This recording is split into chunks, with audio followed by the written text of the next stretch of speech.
नमस्कार। अब तक के सभी समाचारों को लेकर आपके साथ मैं हूं सुखवीर। आप देख रहे हैं आपका अपना चैनल भिवानी हलचल। सबसे पहले एक नजर आज की न्यूज हेडलाइंस पर। राहुल के हिंदू विरोधी बयान पर अनेक संगठनों का विरोध। खराब पानी की गुणवत्ता सुधारने के लिए उठाने होंगे ठोस कदम, कहा सीएमओ ने। रेलवे विभाग ने टिकट चेकिंग अभियान चलाया।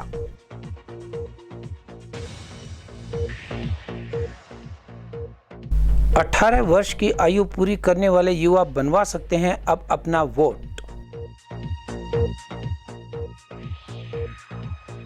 राजकीय आईटीआई में 589 सीटें खाली। अब खबरें विस्तार से। विश्व हिंदू परिषद व बजरंग दल सहित अनेक सामाजिक संगठनों के द्वारा राहुल गांधी के द्वारा लोकसभा में हिंदुओं के खिलाफ कथित अपमानित शब्दों का प्रयोग करने पर उनके चित्र पर कालिख पोत कर अपना विरोध व्यक्त किया गया। इस अवसर पर राहुल गांधी के वक्तव्य की घोर निंदा करते हुए प्रदीप बंसल, ललित कुमार के नेतृत्व में राहुल गांधी का पुतला फूंका गया और उनसे पूरे हिंदू समाज से जुड़े लोगों से माफी मांगने की मांग की। संसद में नेता प्रतिपक्ष जैसे जिम्मेदार पद पर रहकर समस्त हिंदुओं को अपमानित करते हुए राहुल गांधी ने इंडिया गठबंधन टीम और उसकी विचारधारा दिखाते हुए हिंदू विरोधी बयान दिया है। सर्व हिंदू समाज इसकी घोर निंदा करता है। विरोध प्रदर्शन में शामिल प्रदीप बंसल, ललित कुमार, सुदर्शन जिंदल, संजय दुआ सहित अनेक संगठनों के प्रतिनिधियों ने कहा कि राहुल गांधी ने संसद में हिंदू विरोधी बयान देकर हिंदुत्व पर चोट मारने का काम किया है। इसका खामियाजा उन्हें भुगतना पड़ेगा। कहा कि सरकार को इस प्रकार के बयान पर कड़ा एक्शन लेना चाहिए। इस विरोध में राहुल गांधी का पुतला फूंका गया। अभी आपको पता होगा सोमवार के हो संसद के अंदर राहुल गांधी द्वारा पूरे हिंदू समाज को हिंसक कहा गया, जबकि हिंदू समाज कहीं से भी हिंसक नहीं है। अगर हिंदू समाज हिंसक होता तो 1948 में इस देश का बंटवारा नहीं होता। अगर हिंदू समाज हिंसक होता तो डायरेक्ट एक्शन नहीं होता। अगर हिंदू समाज हिंसक होता तो जो बहन बेटियों को उठा के सूटकेस में बंद किया जाता है वो नहीं होता। अगर हिंदू समाज हिंसक होता तो राम मंदिर के लिए कोर्ट में नहीं जाना पड़ता। 1948 में राम मंदिर बन गया होता। अगर हिंदू समाज हिंसक होता तो मथुरा काशी के लिए हमें कोर्ट की तरफ देखना नहीं पड़ता, वो भी तुरंत एक्शन हो गया होता। इन्होंने हिंदू समाज को हिंसक कह करके स्वामी विवेकानंद जी ने जो आज से 131 साल पहले जो शिकागो के अंदर भाषण दिया था और उसमें पूरे संसार के अंदर हिंदू धर्म की मान्यता करवाई थी, हिंदू धर्म को माना था, उसको कोई पानी फेर दिया, उसको भी ये मान लिया कि स्वामी विवेकानंद जी गलत थे। आज विरोध तो राहुल गांधी ने बेतुका बयान दिया। अगर हिंदू समाज हिंसक होता तो राहुल गांधी इतने पाप निदान हिंसक कह पाए। सबको पता हिंसक समाज देश के अंदर कौन है। अगर यही शब्द राहुल गांधी ने मुस्लिम समाज के खिलाफ बोले होते, अब तक पूरे देश में नारे लग गए होते सर तन से जुदा के। अगर राहुल गांधी हम हिंदू को हिंसक कह रहे हैं, मैं उनसे पूछना चाहता हूँ कि आप हिंदू नहीं हो? आप हिंदू नहीं हो तो जाति क्या आपकी, धर्म क्या है आपका, जब हम हिंदू को हिंसक कह रहे हो? या तो आप भी हिंदू हो, हिंदू तो आप भी हिंसक हुए फिर तो। जो इन्होंने ये बयान दिया है राहुल गांधी ने बिल्कुल अशोभनीय है और मैं तो उनको भी इसमें साथ साथ सम्मिलित समझता हूँ जो इनके पीछे बैठे हुए थे और तथाकथित अपने को आपको हरियाणा का मुख्यमंत्री बनाने जा रहे हैं, तो उनको भी थोड़ी बहुत शर्म आनी चाहिए कि आप जो ये राहुल गांधी बोल रहे हैं उसका ये विरोध नहीं कर रहे और उनका साथ दे रहे हैं। भिवानी जिले में जमीन का पानी पीने के लायक नहीं है और स्वास्थ्य विभाग द्वारा आपूर्ति की जाने वाली पेयजल की गुणवत्ता को लेकर भिवानी वासी काफ़ी चिंतित हैं। स्वास्थ्य विभाग के द्वारा टेस्ट किए गए पानी के सैंपल में कई खामियां सामने आ चुकी हैं। इस बारे में सीएम डॉक्टर रघुवीर सांडिल्य ने कहा कि खराब पीने के पानी अनेक पेट की बीमारियों का कारण बन रहा है, जिसको लेकर हमें समय रहते आवश्यक कदम उठाने होंगे। खराब पानी पीने से लोगों में पेट संबंधी बीमारियां, त्वचा रोग और अन्य संक्रमण बढ़ रहे हैं। जन स्वास्थ्य विभाग द्वारा की गई जांच में पानी के सैंपल फेल हो गए हैं, जिससे यह स्पष्ट हो गया है कि पानी की गुणवत्ता मानकों पर खरी नहीं उतर रही है। सीएमओ रघुवीर सांडिल्य ने बताया कि पानी की खराब गुणवत्ता के कारण लोगों के स्वास्थ्य पर गंभीर असर पड़ रहा है और इसे सुधारने के लिए तुरंत उपाय करने की ज़रूरत है। रहते हैं।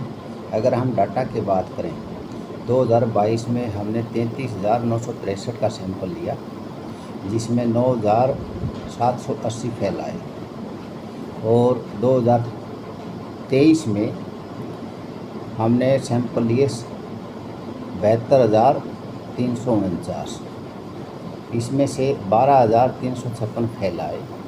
अभी तक हमने 16,716 सैंपल ले लिए मई तक। इनमें से 2,217 फेल आए। जैसे भी फेल आते हैं तो उसकी इन्फॉर्मेशन हम उपायुक्त महोदय और एक्शन B&R को ना इसके पब्लिक हेल्थ को देते हैं, ताकि वहाँ पर वाटर की क्वालिटी सुधारी जा सके। दूसरी, हमने एक टीम बना रखी है MP मल्टीपर्पज़ हेल्थ वर्कर की। वो हाउस टू हाउस सर्वे करते हैं, तो जहाँ पर भी कंटेमिनेशन की संभावना लगती है तो उस एरिया में हमारी 22 टीम तो हैं शहर में और 138 टीम है हमारी फील्ड में। तो ये सारी डाटा पूरा डिस्ट्रिक्ट का है, जो कि हम जितने भी अनफिट आते हैं उनकी सूचना हम उपायुक्त महोदय को और पब्लिक हेल्थ को देते हैं। सैंपल में हम 2 तरह के टेस्ट करते हैं। एक तो ऑर्थोटोलिडिन टेस्ट करते हैं और एक तो बैक्टीरियोलॉजिकल टेस्ट करते हैं। जो बैक्टीरियोलॉजिकल जो टेस्ट में अगर फिट होता है उसकी भी संख्या हमारी इसमें दर्ज करवाते हैं और अनफिट आते हैं उसकी भी संख्या दर्ज करवाते हैं। जो ऑर्थोटोलिडिन जो टेस्ट है उसमें इसका मतलब ये है कि उसमें क्लोरीन की मात्रा है कि नहीं, वो उसका टेस्ट होता है। इसमें भी हमें अभी 2024 में तो ऑर्थोटोलिडिन कोई नेगेटिव नहीं आया है कि, लेकिन 2022 और 2023 में 22 में हमारा 18 केस नेगेटिव आए थे और 23 में 4 आए थे। और अभी तक ऑर्थोटोलिडिन जो क्लोरीन की मात्रा वो तो प्रेजेंट है, लेकिन बैक्टीरियोलॉजिकल जो टेस्ट होते हैं उसमें ह्यूमन कंजम्पशन के लिए अनफिट पाए गए हैं, वो 2,217 हैं। और हमारा टारगेट है कि हम 150 से 200 सैंपल डेली कलेक्ट करवा करके जितने भी अनफिट पाए जाते हैं उसकी सूचना हम उपायुक्त को देते हैं। हमारा मकसद यही है कि इसके पीने के पानी की कोई कंटेमिनेशन ना हो करके उल्टी दस्त के मरीजों की संख्या ना बढ़े। ये जो कंजम्पशन है, एक तो आइस की फैक्ट्रियां हैं, एक जो RO का जो पानी सप्लाई करते हैं उनका है, और एक पब्लिक हेल्थ का जो पानी ना टैप वाटर में आता है इनका। तो सभी के जो हमने जो ह्यूमन कंजम्पशन के लिए यूज़ हो रहे हैं उनके सभी का सैंपल हम करते हैं। जो भी अनफिट होते हैं उनको सूचना की जाती है कि इस एरिया में अनफिट पाया जाता है। अगर RO के सप्लायर का जो वाटर सप्लाई करता है उसको भी हम अवगत कराते हैं, और उस समय उसका तो जब तक उसका फिट नहीं आ जाता तब तक उसकी वाटर की सप्लाई भी बंद करवाते हैं। अगर कार्रवाई की बात की जाए किस प्रकार का इसमें जो स्टेप होते हैं, हमारा मकसद ये है कि जो भी ह्यूमन बीइंग के लिए अनफिट सैंपल आते हैं उसकी सूचना उपायुक्त और पब्लिक हेल्थ को दी जाती है। आगे की कार्रवाई उनके द्वारा की जानी होती है। जल शोधन संयंत्रों की स्थापना और मौजूदा संयंत्रों की क्षमता बढ़ाने की आवश्यकता है। उन्होंने आगे कहा कि लोगों को साफ पानी के महत्व पर और जल जनित बीमारियों के बचाव के तरीकों के बारे में जागरूक करना जरूरी है। सरकार को पानी की गुणवत्ता सुधारने के लिए ठोस कदम उठाने चाहिए और जल संरक्षण की दिशा में प्रयास बढ़ाने चाहिए। हमारी लैब का जो है पीछे जो पुराना टारगेट था वो 3,000 सैंपल्स का पूरे साल का था, जिसमें प्री मानसून और आफ्टर मानसून रासायनिक जांच के लिए जो जितने भी हमारी स्कीम्स हैं बारिश से पहले और बारिश के बाद उनकी जांच की जाती है डिपार्टमेंट के द्वारा, क्योंकि बारिश के बाद जो है ना कुछ रसायन बदल जाते हैं। तो ये देखने के लिए कि भी पीछे कोई रासायनिक जांच में जो सैंपल फेल था वो नेक्स्ट टाइम पास हुआ कि नहीं हुआ, तो एक ये रासायनिक जांच की जाती है। और बैक्टीरियोलॉजिकल जो जीवाणु जो है इन दोनों को मिला के पीछे हमारा जो टारगेट था, जो मंथली टारगेट था वो 3,000 था, और अभी तक हर साल हमारे टारगेट जो है ना वो अचीव होते रहे हैं। और अब की बार जून में ही मतलब टारगेट को रिवाइज़ कर दिया है। और टारगेट जैसे अब हमारे भिवानी डिस्ट्रिक्ट का भी 12 जून को हेड ऑफिस से एक मुख्यालय से टारगेट जो रिवीजन है उनका लेटर आया है। तो उसमें अब हमारा भिवानी लैब का, खाली जो भिवानी सर्कल की लैब है, एक तुसाम भी हमारे पास लैब है जो कि तुसाम और सिवानी डिवीज़न को देखती है, और भिवानी में डिवीज़न 1, 2 और आई थिंक लोहारू का एरिया आता है। तो वो मतलब जो है ना यहाँ पे जांच होती है इस लैब में।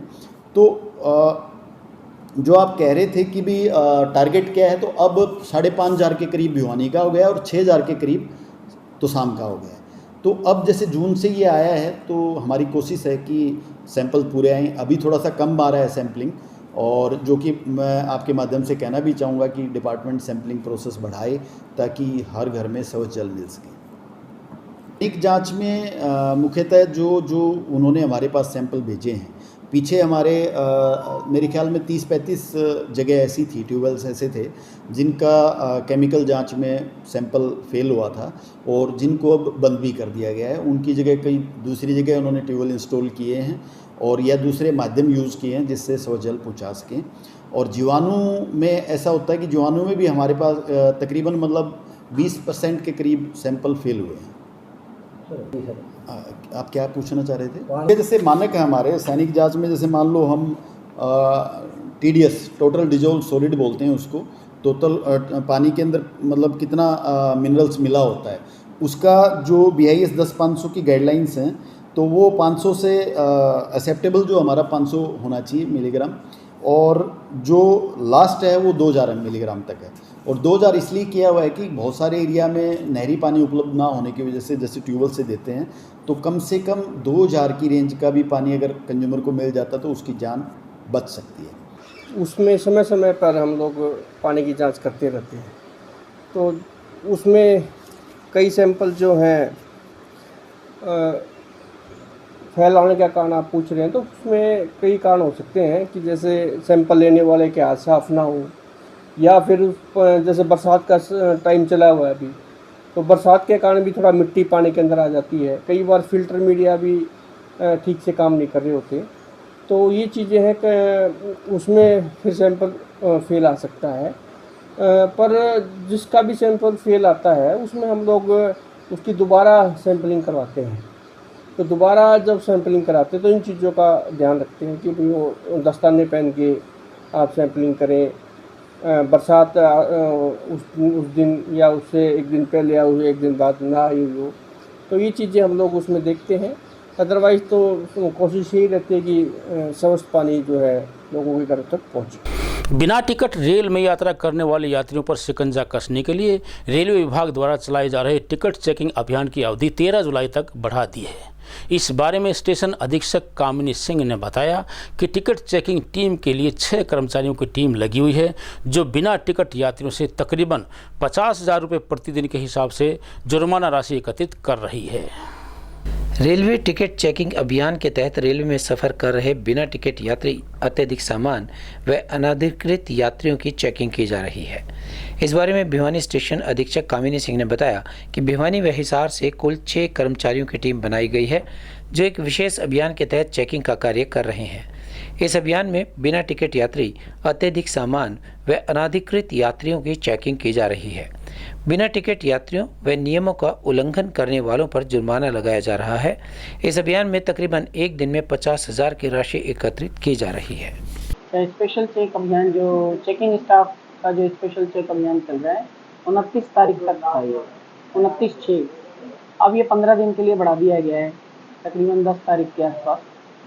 और स्पेशल चेक अभियान में अभी तक की अर्जी करीब 5-6 लाख रुपए कलेक्ट हो गई है। और हमारे 6 बंदे हैं स्पेशल चेक में, जो हिसार और भिवानी के मिला के टोटल 6 बंदे हैं, जो किसी भी गाड़ी में सरप्राइज चेक के लिए जाते हैं। तो स्लीपर कोच में अनऑथराइज पैसेंजर को उतारना, या कोई विदाउट टिकट पैसेंजर जा रहा है, या फिर और दूसरा कि लगेज, एक्स्ट्रा लगेज लेके जो जाता है, क्योंकि एक पैसेंजर को 40 kg तक का वेट अलाउड है, और उससे एक्स्ट्रा कोई लेके जाता है तो उसमें उनकी पेनल्टी लगती है। सुधार तो हो ही रहा है, बिना टिकट पैसेंजर कम चल रहे हैं और लोगों में डर है। ये तो पहले भाग के आते थे, टिकट नहीं ले पाए, चढ़ गए, तो अब उनके अंदर डर है, टिकट लेके जाते हैं प्रॉपर। तो सुधार तो है, लेकिन फिर भी पब्लिक गलती करती है। अनऑथराइज बैठ जाते हैं, फिर कहते हैं कि टीटी ने हमारे साथ बदतमीजी करी। फिर हमारे पास शिकायत आती है, जब उनकी पेनल्टी कट जाती है किराए से एक्स्ट्रा, क्योंकि जहाँ तक उस बंदे को सफ़र करना हो, मान लो यहाँ से भिवानी से हिसार का सफ़र है और यहाँ से है भिवानी से हिसार की 60 रुपये की टिकट, उसके ऊपर 500 रुपये पेनल्टी कटती है, तो उसको दर्द होता है। फिर जब उतर के फिर कंप्लेंट करता है, कहते हैं कि हमारे साथ टीटी ने बदतमीजी करी। अब भाई टीटी पर्ची काटेगा, आपसे पैसे निकलवाएगा, तो आप भी खुद भी बहस करता है, वो खुद बोलते हैं तो वो तो देखते नहीं है, टीटी ने बोल दिया उस पर, तो ये दोनों तरफ से वो रहता है। भारत निर्वाचन आयोग के निर्देशानुसार 1 जुलाई 2024 को आधार तिथि मानते हुए विशेष अभियान चलाकर 27 व 28 जुलाई तथा 3 और 4 अगस्त को प्रत्येक पोलिंग स्टेशन पर BLOs के द्वारा नए वोट बनाने का कार्य किया जाएगा। इस बारे में नायब तहसीलदार विनोद सिंह ने बताया कि यह कार्य सभी BLOs के द्वारा बूथ लेवल पर करने के अलावा घर घर जाकर भी पूरा किया जाएगा। चुनाव नायब तहसीलदार विनोद सिंह ने बताया कि भारत निर्वाचन आयोग द्वारा विशेष अभियान चलाकर 27 व 28 जुलाई तथा 3 व 4 अगस्त को पोलिंग स्टेशन पर नए वोट बनवाने का कार्य किया जाएगा। इस दौरान संबंधित BLO पोलिंग स्टेशन पर नए वोट बनाने के लिए फार्म नंबर 6 भरवाने का कार्य करेंगे। उन्होंने कहा कि पारदर्शी वोटर लिस्ट ही पारदर्शी चुनाव का आधार है। भारत निर्वाचन आयोग का मुख्य उद्देश्य पारदर्शी मतदाता सूची तैयार करना है। उन्होंने बताया कि पात्र व्यक्तियों को भारत निर्वाचन आयोग की ओर से वोट बनवाने का अवसर दिया जा रहा है, जिसके तहत 1 जुलाई 2024 को क्वालिफाइंग तिथि मानकर 24 जुलाई तक सभी मतदान केंद्रों पर BLO द्वारा नई वोट बनाने का कार्य किया जाएगा। के लिए भारत निर्वाचन आयोग के द्वारा प्रोग्राम जारी किया गया है। जुलाई 2024 को जिसकी आयु 18 वर्ष हो सूची में दर्ज करवा सकता है और इसके लिए हमने सभी BLO सुपरवाइजर को गाइडलाइन दे दी है। हाउस टू हाउस का सर्वे BLO के द्वारा किया जा रहा है। उसके उपरांत जो नए मतदाता जो अपने मतदाता सूची में नाम दर्ज करवाना चाहते हैं तो अपना नाम दर्ज करवा सकते हैं। वो BLO के माध्यम से ऑनलाइन वोटर सर्विस पोर्टल है उसमें भी अप्लाई कर सकते हैं या कार्यालय में भी किसी कार्यालय में आके फॉर्म भर सकते हैं। इसके अतिरिक्त 27 व 28 जुलाई को शनिवार और इतवार को सभी BLO अपने बूथ पे उपस्थित होकर नए वोट बनाने का कार्यक्रम सुबह 9 से 5 बजे तक बैठ के करेंगे। इसी तरह 3 अगस्त और 4 अगस्त को शनिवार इतवार को भी BLO अपने बूथ पे बैठकर नए वोट बनाएंगे। यह सभी को संदेश आपके माध्यम से भी जाना चाहिए। ITI भिवानी में दाखिले की प्रक्रिया शुरू हो चुकी है। पूरे हरियाणा में सबसे अधिक पंजीकरण करने वाली ITI भिवानी में कुल 1812 सीटों पर दाखिले होने हैं, जिन पर पहली काउंसलिंग के बाद 223 सीटों पर दाखिले हो चुके हैं। इस बारे में एडमिशन कोऑर्डिनेटर विकास कुमार ने बताया कि यदि 4 काउंसलिंग करवाने के बाद सीट खाली रह जाती हैं तो ओपन काउंसलिंग के आधार पर सीटों को भरा जाएगा। ITI के एडमिशन कोऑर्डिनेटर विकास कुमार ने बताया कि राजकीय ITI भिवानी में पहली काउंसलिंग हो चुकी है। कुल 812 सीटों पर दाखिले होने हैं और अब तक 223 सीटों पर दाखिले हो चुके हैं। दूसरी काउंसलिंग 4 जुलाई को होगी, जिसमें छात्र दाखिले ले सकेंगे। जिन छात्रों का एडमिशन पहली काउंसलिंग में नहीं हुआ है वह दूसरी काउंसलिंग में अपना नाम चेक कर सकते हैं। अगर 4 काउंसलिंग के बाद भी कोई सीट खाली रह जाती है तो ओपन काउंसलिंग के जरिए उन सीट्स को भरा जाएगा।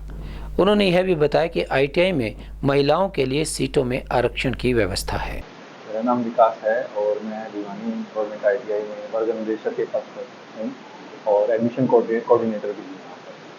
और अभी फर्स्ट काउंसलिंग ख़त्म हो चुकी है एडमिशन के लिए और सेकंड काउंसलिंग 4 तारीख से स्टार्ट होगी। तो सेकंड जो मेरिट लिस्ट लगेगी वो 4 तारीख को लगेगी। इसमें जिन बच्चों का फर्स्ट काउंसलिंग में एडमिशन नहीं हुआ है तो वो सेकंड काउंसलिंग में पार्टिसिपेट कर सकते हैं। जैसे ही वो फॉर्म खोलेंगे तो उसमें अपडेट का ऑप्शन आता है, तो जैसे अब अपडेट करेंगे तो सेकंड काउंसलिंग में पार्टिसिपेट कर पाएंगे।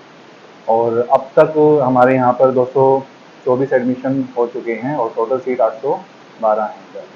पिछले साल भी एडमिशन में जो रजिस्ट्रेशन हुए थे उसमें भिवानी जो गवर्नमेंट ITI है वहाँ पर वो नंबर 1 पे थी पूरे हरियाणा में और इस साल वो टॉप 3 में है, 3rd नंबर पे पूरे हरियाणा में। तो ये बड़ी ही अच्छी बात है, काफ़ी अचीवमेंट वाली बात है यहाँ पर। और हमारे यहाँ पर 22 ट्रेड हैं अलग अलग व्यवसाय में और उसमें बच्चा अपनी चॉइस के अकॉर्डिंग यहाँ पर एडमिशन ले सकता है। हाँ बिल्कुल, महिलाओं के लिए भी यहाँ पर रिजर्वेशन है और हर ट्रेड में जो भी अभी अगर कोई फीमेल कैंडिडेट आता है तो उनका अलग से रिजर्वेशन रहता है। उनके लिए अलग से कुछ फैसिलिटीज़ भी दी जाती हैं, जैसे टूल किट का भी यहाँ पर रहेगा सभी बच्चों के लिए, जिसमें महिलाओं के लिए भी रहता है। और कुछ स्कॉलरशिप भी हैं अपने, मतलब कुछ उनको 2500 रुपये भी आई थिंक जिनकी आय 3 लाख से कम होती है ना, उनको 2500 रुपये भी दिए जाते हैं। अब एक खबर चलते चलते, अंतर्राष्ट्रीय प्लास्टिक बैग मुक्त दिवस 3 जुलाई को मनाया जाता है, जिसका उद्देश्य प्लास्टिक बैग के उपयोग को खत्म करना है। प्लास्टिक बैग खरीदारी के लिए सुविधाजनक लग सकते हैं, लेकिन वे पर्यावरण के लिए बड़ा खतरा है। प्लास्टिक बैग को नष्ट होने में 500 साल तक का समय लग सकता है और यह हमारे जल मार्गों को प्रदूषित करते हैं। आधुनिक युग में प्लास्टिक एक सस्ता और पूरी तरह से संसाधन बन गया है।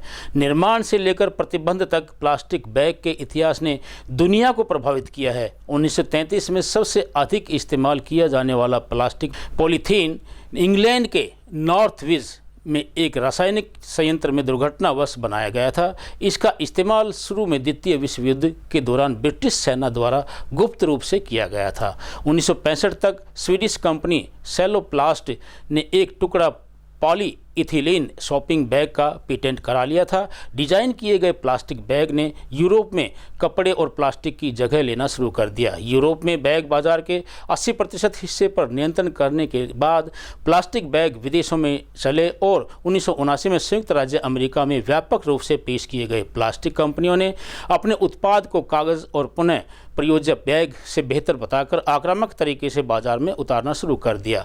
बांग्लादेश दुनिया का पहला ऐसा देश बन गया जिसने 2002 में पतली प्लास्टिक की थैलियों पर प्रतिबंध लगाया था, क्योंकि यह पाया गया था कि विनाशकारी बाढ़ के दौरान जल निकासी प्रणालियों को अवरुद्ध करने में प्लास्टिक की थैलियों की अहम भूमिका थी। दक्षिण अफ्रीका, रवांडा, चीन, ऑस्ट्रेलिया और इटली जैसे अन्य देशों ने भी जल्द ही इसका अनुसरण किया। अंतर्राष्ट्रीय प्लास्टिक बैग मुक्त दिवस सुरक्षित विकल्पों की तलाश करता है ताकि यह प्रदर्शित किया जा सके कि इतनी अधिक प्लास्टिक के उपयोग के बिना दुनिया संभव है। यह break free from plastic movement का हिस्सा है जो सितंबर 2016 में शुरू हुआ था। आज ब्रेक फ्री फ्रॉम प्लास्टिक आंदोलन के तहत लगभग 1500 देशों द्वारा अंतर्राष्ट्रीय प्लास्टिक बैग मुक्त दिवस मनाया जाता है। यह आंदोलन प्लास्टिक प्रदूषण संकट का समाधान खोजने और ग्रह को मानव, पर्यावरण और वन्य जीवों की सुरक्षा के लिए प्रतिबद्ध है। और अंत में फिर से एक नज़र आज की न्यूज़ हेडलाइंस पर। राहुल के हिंदू विरोधी बयान पर अनेक संगठनों का विरोध। खराब पानी की गुणवत्ता सुधारने के लिए उठाने होंगे ठोस कदम, कहा सीएमओ ने। रेलवे विभाग ने टिकट चेकिंग अभियान चलाया।